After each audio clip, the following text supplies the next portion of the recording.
Hello मेरा बच्चा लोग। आज हम फिर से एक फिजिक्स का न्यूमेरिकल करेंगे। ये चैप्टर फर्स्ट है, एनसीईआरटी का सेकंड न्यूमेरिकल है। Let's start. Electrostatic force on small sphere of charges 0.4 mu C due to all another small sphere of charge minus 0.8 mu C in air is 0.2 n। Find distance and find force on 2 due to 1। जब ऐसे भी आपको return मिले तो इसका मतलब होता है force on this due to this.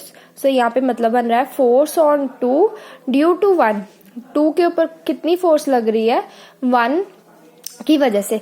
यहाँ पे जो है इलेक्ट्रोस्टैटिक फोर्स एक छोटे स्फीयर जिसके ऊपर चार्ज इतना है उसके ऊपर और दूसरा छोटा स्फीयर जिसका चार्ज है माइनस 0.8 म्यू सी, इन दोनों के बीच में इंट्रैक्शन की वजह से जो फोर्स जनरेट हो रही है वो कितनी हो रही है? 0.2 n हो रही है।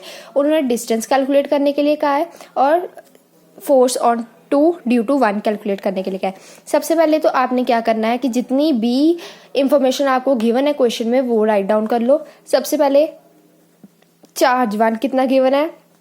0.1 म्यू सी। अब म्यू सी है तो हम इसे एज इट इज जो है वो यूज नहीं कर पाएंगे। सबसे पहले इसे मुझे कूलम में कन्वर्ट करने पड़ेगा। जल्दी जल्दी कमेंट्स में लिख के बताओ कि कूलम को कन्वर्ट करना हो म्यू से तो कितने 10⁻⁴ जो है वो हम मल्टीप्लाई करते हैं।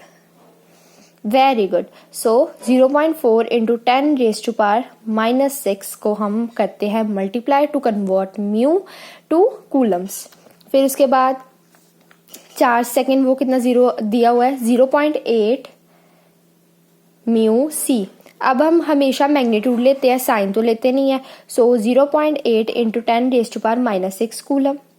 और फोर्स जो है वो कितनी गिवन है मुझे? 0.2 n। चलो फटाफट फॉर्मूला में फिल करते हैं। हमारा एफ का फॉर्मूला क्या होता है?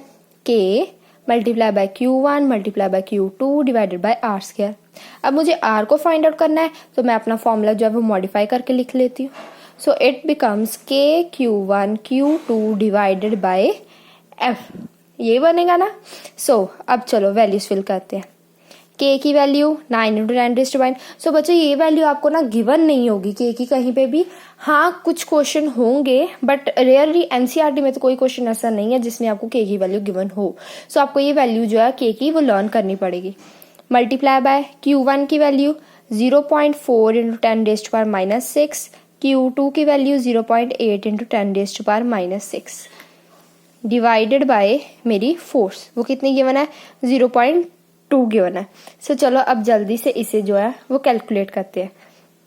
Now 9 multiply by 0.4 multiply by 0.8। Answer बनता है मेरे पास R square equals to 2.88 multiply by 10⁻⁴। अब देखो बच्चों बेस जो है वो इन दोनों का सेम है तो इसका मतलब पावर्स क्या हो जाएंगी? प्लस हो जाएंगी। तो ये कितना बन गया मेरे पास? 9 माइनस 6 कितना आ गया मेरे पास? -3 के इक्वल आ गया।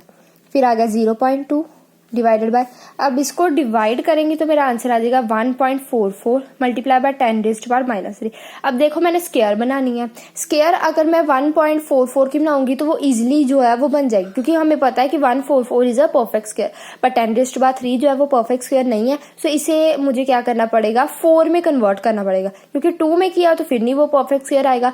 इसका मतलब इसमें -1 ऐड करवाना पड़ेगा। अब -1 जो है वो कैसे ऐड होगा?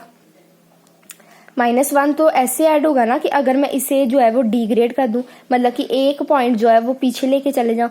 ये 14.4 बन गया मल्टीप्लाई बाय 10⁻⁻⁴। अब 14.4 को मैंने किया तो बच्चों आपकी टीचर से ना एक हो गई है मिस्टेक। यहाँ पे डिवाइड करके जो है वो 14.4 आता है। ठीक है, ये स्टेप में जो है वो कट कर देती हूँ सो दैट कोई कंफ्यूजन जो है वो ना पैदा हो। आर स्क्वायर किसके इक्वल आ गया? 14.4 मल्टीप्लाई बाय 10⁻⁻³ के। अब आर स्क्वायर है वही हमने माइनस बनाना है। माइनस बनाना है तो क्या करना पड़ेगा? 144.0 10⁻⁻⁴ बन गया। आर इधर की स्क्वायर उधर जाके क्या हो जाएगी? √ हो जाएगी मल्टीप्लाई बाय 10⁻⁻⁴ का √ आर किसके इक्वल हो गया? मेरे 12 के इक्वल। और इसकी कितना आ गया मेरा? 10⁻⁻² आ गया। अब r की वैल्यू आ गई मेरे पास 0.12 मीटर। सो ये मेरी जो है वो मीटर में वैल्यू आ गई। ये मेरा एक जो है वो सॉल्व हो चुका है। अब आएगी मेरी बी की टर्न। कहते हैं कि 0.4 वाला स्फीयर, मतलब कि ए स्फीयर ने बी स्फीयर के ऊपर 0.2 न्यूटन फोर्स लगाई हुई है। तो बताओ कि 0.8 वाला 0.4 के ऊपर कितनी फोर्स लगाएगा। मतलब कि ए ने जो है वो बी के ऊपर कितनी फोर्स लगाई है, 0.2 न्यूटन लगाई हुई है। सेम वो पूछ रहा है कि अब बी जो है वो ए के ऊपर कितनी फोर्स लगाएगा। अब देखो फोर्स जो है वो इक्वल ही लगाता है। अगर ए जितनी फोर्स ए बी को लगा रहा है उतनी फोर्स ए बी जो है वो ए को लगा रहा है। सो सेम इसका आंसर कितना आ जाएगा, 0.2n आ जाएगा, क्योंकि फोर्स जो है वो सेम होती है। So force on second sphere due to first is the same, therefore 0.2 newton. So if you really like this video, please subscribe the channel, and if you have any queries related to any video, or if you want videos on a specific topic, please comment me down. Thank you.